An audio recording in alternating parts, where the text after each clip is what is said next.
So I'm gonna tell you. Oh yeah, I forgot. What's up, everybody? It's Camp King, Shine Carpenter, and I'm back with another one. Blah, blah. Salute to Truth Teller. That's my dog. But I'm just gonna tell you exactly what would have happened and where we would be at today if she would have won. So you got to go back to the 90s and understand that when her husband was in office, she actually was giving secrets to uh, the opposition. And you know who the opposition is. If you don't, then I don't know what to tell you. But basically, she was selling our missile secrets to these people. And in the 90s, they wanted to try to make a move on us, but they knew they didn't have the military capabilities. So they knew they would have to do something to something, I guess, unconventional to try to get a leg up. And she's been selling us out since 92, really, the short end of it, her and her husband, and they've been getting millions from doing it. And then they've also invited their friends who were politicians in on the shit. So I say that to say this has been culminating, been building up over several years, and we're living in an amazing time right now. I always say that it's an amazing time to be alive. Whenever people ask me how my day is, what's going on, I always say another day in paradise or another day in time memorial. Shout out to Kev Gills for that information. It helped me implement that into my little spill. But people always be like, man, you're in a good mood. Why are you always smiling? Two things. Because I smile even when I'm pissed off. I'm a dangerous motherfucker if I need to be. And two, when I think about my problems and I think about the problems that we're getting ready to encounter, it makes my problems really don't seem that big because the problems I have, uh, problems me and my wife have or whatever, they pale in comparison to the problems that we're all getting ready to have here pretty soon. So now, what I'm saying is this: if she would have won, the first thing that she would have done on the domestic side is work on taking our weapons and creating a racial tension. And what they would have done is they would have actually set off some dirty weapons. And if you know anything about military and things that you can make, you pretty much get a good drift of what I'm talking about. And the plan was to set these off in heavily populated black areas, like Philadelphia, Atlanta, New York, Chicago, and to have them go off simultaneously. And essentially they would have been planted there by the same rogue three-letter agency that just did what they did in Mar-a-Lago. And remember, they're in on this shit as well. Remember, it's easy to tell who is in on the subversion or who's in on the ruse of trying to get Trump out, because they continually go at him. And I mean, it's okay if you got a guy that says one thing and then they just leave it at that. But you can tell the people who have a lot to lose because they've been pressing the buttons to try to get this dude. Uh, Basically, right now they're trying to make it so he can't run again, but he's not even going to have to worry about that because I think if they do go through with what they plan on going through with, he might even get arrested temporarily. But at that point, they're gonna drop so much information, and I still don't believe there's gonna be a 2024. I believe there's gonna be too much information that comes out when the midterms come out, and those those people get replaced in the Senate.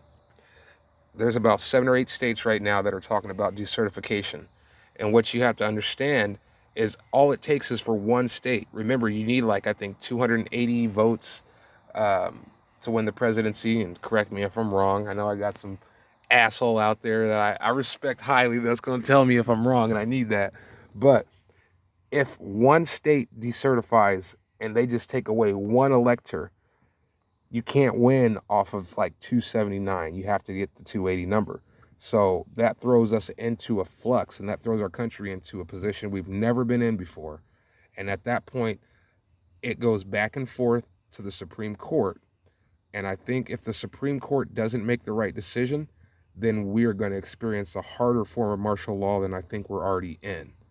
And I'll explain that a little bit more after I'm bouncing around a little bit. But if you follow this shit, then my bouncing around shouldn't be an issue at all because it's a lot of different pieces that we've been all following. So if she would have won, that was her first order of business was to get the weapons. Second order of business is to stoke racial tension. And having those things go off and blaming it on the Proud Boys, Antifa, at the same time as trying to press up on the weapons, it would have just created an atmosphere of just complete chaos before everything was really this, before the 2020 deal. So boom, bam. Imagine those dirty things go off. Um, they begin implementing taking people's weapons because remember, at this point, the Supreme Court, pretty much all of Congress are all going to play ball because they know who's up there in the office and they know who's calling the shots and they know what resources they have at their disposal. So let's say everything's going the way they want it to go. 16, 17, 18, we're dealing with stateside issues, having memorials for what happened, still trying to figure it out, still having sporadic issues, clashes and shit within the state. And also the economy's going to shit. And people are starting to realize that, hey, we missed 4 or 5, so we need to get this bitch out of office. She realizes that, and her partners, the opposition country, also realizes that. So they implement their next phase, which is what we've seen in 2020. Now, the difference between how Trump handled it and how she handled it is remember, Trump said a few things that if you were listening, you'd understand that he was giving you a signal that, this was all bullshit. Um, he said the cure cannot be worse than the disease. I remember him saying that a lot. And then I remember him saying that we're up against the invisible enemy. And if you understand, there's a book by, I think, Adam Smith called like The Invisible Hand or The Wealth of Nations, one of the two. I read it back when I was in high school. And basically the gist of it was basically talking about how the economy works off of supply and demand. But really the economy only works off of speculation and bullshit. I learned that shit from Bernie Madoff. He used to be the chairman of like the SEC. I'm telling you, I used to listen to so many people that I done forgot some of the people I done listened to, and the shit will just pop up if it's a topic of discussion. So, and yes, I'm a foundational Black American, absolutely. A lot of people ask me if I'm white because of the way I talk and shit like that. I don't know, but anyways, she was basically in agreement with that opposition country, and the difference would have been when I seen the things going on over there, because I was one of the few people that seen this shit from a long time ago, and I swear you can ask my family because around the time I was seeing this happen, there wasn't too much media reports about it over here. And then my little nephew got sick, and I was asking my sister if they had that what was going on over there, and she didn't even know what it was. So she was like, "What are you talking about?" I was like, "Oh, you haven't heard about what's going on over there? You haven't watched those videos?" Because what got my attention the most, besides this letter that supposedly this guy wrote that I don't think is, now that I think about it, maybe there were pieces of that letter that were right or true, and then there were pieces of that letter that were a lie to kind of lead you astray. And I might talk about that some other day. I made a video about that on my other page. Also, on my other page, man, I got some jewels on my other page. I just wish I could bring them over to my page here. And I don't even know how to make the name for my page. So if any of my 4 to 5 subs are watching, uh, give me a line on how I can change the name to my page. But anyway, my other page is Chris Bronson, and it's got a cat as the thumbnail. And I got about, I don't know, 50 followers on there, and I got about 1,000 videos. But I'm telling you, there's some fucking jewels on that page, right? So even more in-depth jewels of what I'm talking about now. I was just more into it then. I'm still into it, but I had more time to talk about it. I wasn't doing what I'm doing now. So um, so anyway, like I said, it's Chris Bronson, Brownson, Chris Chris, and you'll see a cat there. But anyways, so boom, what they were gonna do is say that this thing started to happen here, and they were gonna keep everybody inside and use all these crisis actors to simulate what they were showing over there in China with the people convulsing, spitting up blood, doing all this shit. And that's one of the first things that caught my attention over here when they were saying people were getting it. They were like, I was like, well, why ain't people doing what they did over there? Like people were going crazy. I seen people on elevators just doing a bunch of crazy shit. So right away, I kind of knew this was some bullshit. And then I seen there were no cases in Africa, and I was like, yeah. I was like, all right, one for Africa. You know, this is before I knew a lot of shit I know now, but still, I was like, yeah, okay. You know, but this knowing how swine flu, African fever, all that shit always comes from Africa. For them to have no cases and all this shit, I was like, okay, that's another odd one. So, boom, bam. The difference between her plan and his plan was this. She's already in bed with the opposition country. Imagine not having any cure for this shit. And really, let's say the plan was from 2020 to 2036 not to have anything for it besides just battling it and dealing with it. And at that same time, within the next 5 years from 2020, that was when it was going to be the most devastating. And it was going to kill off a good deal of our population. And I'm going to tell you how I know this. And I know this because of something that I looked at years before, maybe in 2018. 2018, I seen something that got my attention. And I looked at it and I always was wondering, like, what is that about? You know? And there's another thing, too. Before this whole thing started in 2019, the Fed was pumping a bunch of money into the economy. And then you've seen a bunch of politicians start to sell their stock off right before all this shit happened. So, indications were there. But the thing that got my attention about something going to be going on by 2025, something major, is I was on this website. I forget the full name of it. I think it's called like Defango or something, but the screen is like it's like a charts and measurement screen, and it's yellow and black, and it's a military. It's like a military. I don't know. It's like a military website for different expenditures. It talks about military spending. It talks about projections, forecasts for the next few years, how much we'll be spending, what the population is going to look like. And I noticed America's population go from like 310 million to like 30 to 40 million by 2025. I was like, what the fuck is that? I was like, what is going to happen between now and 2025 where we're only going to have like 40 to 30 million people over here? Then when all this shit started happening, I was like, oh my God, this is what they were planning on. So, if she would have won, there would have been no cure. There would have been no talk about it for several years. It would have been straight authoritarian flexes, and essentially, what they would have been doing for the probably the next 5 to 10 years would be to sew up every facet of our society for that opposition country to make it so that they could basically transition the takeover a lot easier. And one of the things that we've come to realize during this process called devolution is they did infiltrate our country from within. It's been reported that 1/3 of their students, I don't want to say the country's name, but 1/3 of their students are assets for the country, like military assets, and that means people who are coming over here as refugees seeking asylum, people coming over here to study abroad, people coming from the border, you name it, they are here. They are here. And in the backdrop, I'm sure the military is looking at command structures and looking at they're probably looking at communications to see who's making the orders to do what.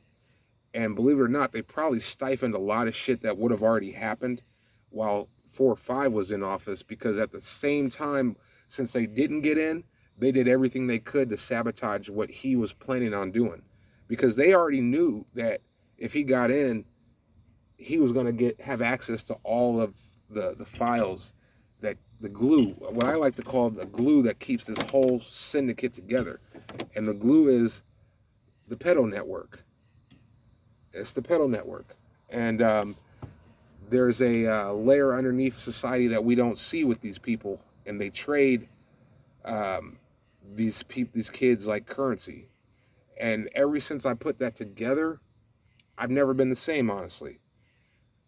I'm disgusted that there's not enough people in this world that care enough to stop and look for this. And even if you don't believe it, just the allegation of it, you should be like, let me check this out. You know, I thought to myself, if a kid accused me of doing something to them, how would I respond? I would tell the people, believe that kid. I know I didn't do anything, but believe that kid and do every investigative research you need to do. I don't care if you need to look at my metadata to see exactly where I was at, pinpoint whatever you need to do to clear my name and not hurt that kid at the same time. Because I know I didn't do that to that kid, and I don't know what transformed that kid's mind to make them think that. So that kid needs some help. They don't need to be scorned. And at the end of the day, a God-fearing person knows if the truth's on their side, it's going to come out. You know, that's the only way I can put it. That's the only way I could put that. I would never say, oh, he's lying. Well, you know what? Believe what you want to believe. I know I didn't do that, but let's figure out what happened. And I'm here for every step of the way. Doors wide open, phones wide open, whatever you need to do, 2, 3 o'clock, 4 o'clock in the morning. If you need to turn every stone, and I'm going to let y'all do it, and I'll give you anything you want because I'm innocent. You know, that's the way I would approach it. And that's the only thing you can do, and put it in God's hands. But these people know that 4-5 wasn't a part of that.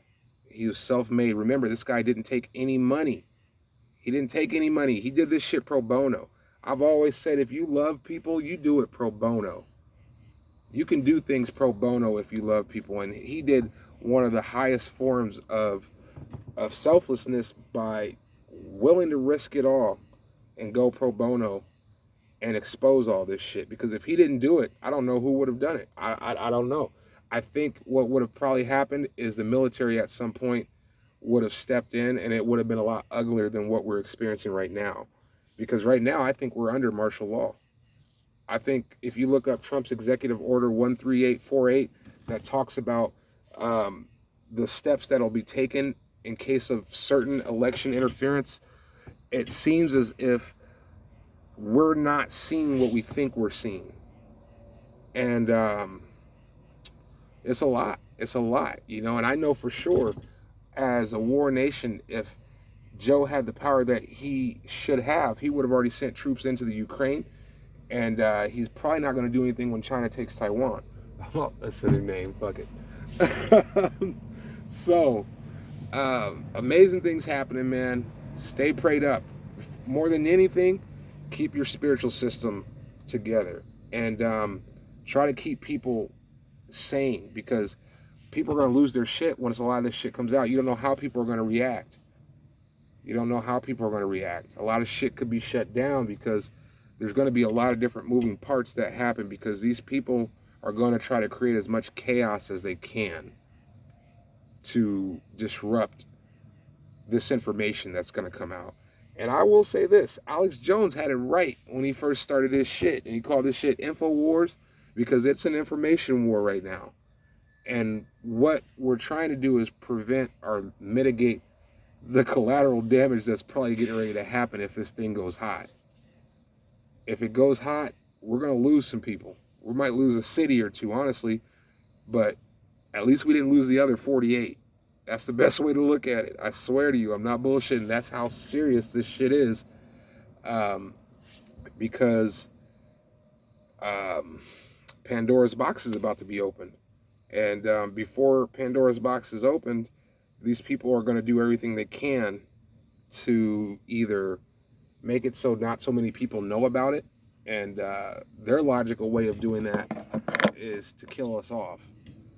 And if you know anybody who got that thing, just like me, there was a time that we laughed and joked about it and everything, but I do believe that things are going to get bad for those people, and definitely don't scorn those people. Don't scorn them people, because we all got people we love that felt like they did that to say whatever they had. But also, there can be no mistake about the fact that they didn't put their trust in God. They didn't put their full trust in the Most High God. Because even if you died from it, guess what? That's part of God's plan, because you got to go anyway. But to be told, and then with all the other information that was out there, man, have mercy, Lord, on some of these people that did what they did. I really can only say that, because people like me who know these things, it's a heavy heart that we have, because yeah, we know these things, but we endured 4 or 5 years of losing family members and friends because we knew what was going on, and we stood our ground on the righteous tip. So people wonder why I don't show my face and shit. I don't give a fuck about you wanting to see my face. Are you a fucking fag or something, bro? I don't care about that. And it got nothing to do with looks or none of that shit. I'm not that damn shallow. But I take precaution and protect myself as much as I can. Photos are out there of me. If you know what I'm saying, if you want to do your deep research, who gives a shit? You try to reproach me, it might be something else. Definitely it will be something else, because I don't play those kind of games. And that's why one of the reasons why I don't show my photos and my face on here, because it's not that serious. You know, somebody could do some dumb shit and make it that serious, but I'm not going to give them the opportunity willingly to do that. But at the end of the day, man, I personally want to get to know people who are in different regions. Like any of my followers, man, comment where y'all are from, because I'm a trucker and I be around everywhere.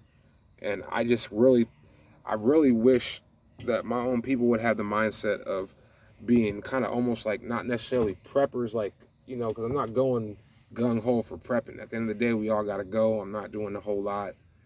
But I wish to network with people, because you never know. You might have to run somewhere where they might have some help for you, where you can hunker down for a minute, because we're definitely about to go through some shit. We're definitely about to go through some shit in the next couple months. It's going to get real testy. And I don't think there's going to be a 2024. I really don't. If there is a 2024, then that would indicate that all of these swamp players, like the Hillarys, Obamas, and these people, they've all gone to jail and things have been exposed. So, yeah, man, keep your eyes and ears open, because not only that, our Supreme Court justices have been compromised. And that's why I think some of the congressmen a few months ago, maybe almost a year ago now, they asked for their phone records and travel logs of some of the Supreme Court justices, because some of those guys have been on Pedo Island. And I think if this situation goes up to the courts about, you know, the decertification and whatnot, I think the courts are going to be given an option. They're going to get a call from some high brass ranking military member that's going to let them know that this is your options. We know about what you did. We know about what y'all were planning on doing. And this is the last fail safe that we have in place to protect the country. This process called devolution, there are 4 or 5 guys in the country that are in secure locations that basically, I think these guys are even more secure than the nuclear guys. And they have an overseer role. And I almost want to say, like, basically COG is continuity of government. It's basically like the last leg to keep the economy functional. And if they realize that the Constitution and people are usurping it, and it's getting to the point where it's about to be overridden, then they'll step in. And that's almost kind of where we're at right now. And that's why I said I think we're experiencing martial law, but we just don't feel it, because the people have done such a good job of keeping us away from that shit. But I do know that there's definitely going to be some collateral damage when this other side gives their last hoorah. That's when we're going to see a bunch of shit. And I think within the next couple months, I think we're going to see their last hoorah. So stay prayed up, and keep your eyes open, man, because right now it is keenly important. It could be some shit that costs you your life. It could really be some shit that costs you your life right now. Being out in large venues and shit like that, I do not advise it. I do not advise it. Because these next couple of months, these guys are against the ropes. And just like any animal, try to cage a lion or a tiger, put them in a cage, put them in a corner, and see about them. That's the equivalent of what these people are going through because they know that they're pretty much checkmated. They try to use the whole situation to throw off the elections. And they found out that they are tied in with a foreign entity country on top of it all. Oh my God. Stacey Abrams, she's going to jail. There's so many people that are about to go to jail, but it's like, what are they going to do? Because it's like going to be a tit for tat. And I'll give you an example. People who've been watching this, and I've talked about it before, people who've been watching this were expecting 46 to get arrested during the inauguration. We were like, oh yeah, y'all really think this motherfucker's going to get elected? Watch this shit. And nothing happened. So we had to deal with the shame and the scorn from people because we was talking shit. We was like, yeah, y'all about to see a show of y'all's fucking life. It didn't happen. Come to find out the reason it didn't happen is because they had made threats that if they did arrest him, that they were going to set off some dirty things in the country. All right, man, I'm about to go to bed. I got to get up in 5 hours and head to Oklahoma.